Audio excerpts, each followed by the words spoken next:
अगर सूर्य, मेघ, वायु और पर्वत जैसे महाबली भी दिल न जीत पाए तो एक नन्ही चूहिया ने आखिर चूहे को ही अपना जीवन साथी क्यों चुना? ये कहानी है असली पहचान और सच्चे सुख की।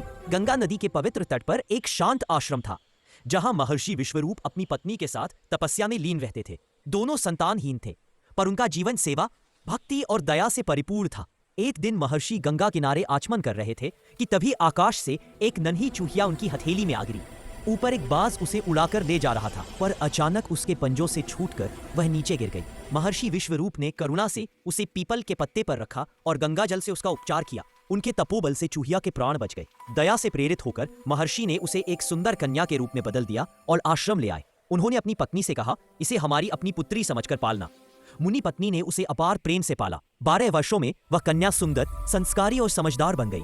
जब वह विवाह योग्य हुई तब मुनि पत्नी ने कहा, नाथ, अब हमारी पुत्री के विवाह का समय आ गया है। महर्षि विश्वरूप ने सबसे पहले सूर्यदेव को बुलाया और कन्या से पूछा, क्या तुम सूर्य को अपने पति के रूप में स्वीकार करोगी?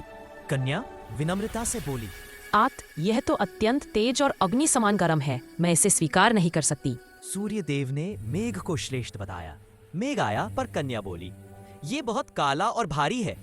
मेघ ने वायु को बुलाया पर कन्या बोली, यह तो बहुत चंचल है। वायु ने पर्वत को श्रेष्ठ बताया। पर्वत आया पर कन्या ने कहा, यह बहुत कठोर और गंभीर है, मुझे यह भी स्वीकार नहीं। अंत में पर्वत ने कहा, मुझसे श्रेष्ठ तो चूहा है जो मुझे भी काटकर अपना बिल बना लेता है। तो महर्षि विश्वरूप ने मूषक राज को बुलाया। जैसे ही कन्या ने चूहे को देखा, उसे अपने हृदय में गहरा अपनापन महसूस हुआ। उसकी आंखों में चमक आ गई। वह बोली, तात, मुझे इसी चूहे से मेरा विवाह करवा दीजिए। महर्षि विश्वरूप मुस्कुरा उठे। उन्हें सारी बात समझ में आ गई। उन्होंने अपने तपोबल से उसे फिर चूहिया बना दिया और धूमधाम से उसका विवाह मूषकराज से करा दिया। चूहिया अपने वास्तविक रूप में लौटकर सच्चे सुख को प्राप्त कर सकी।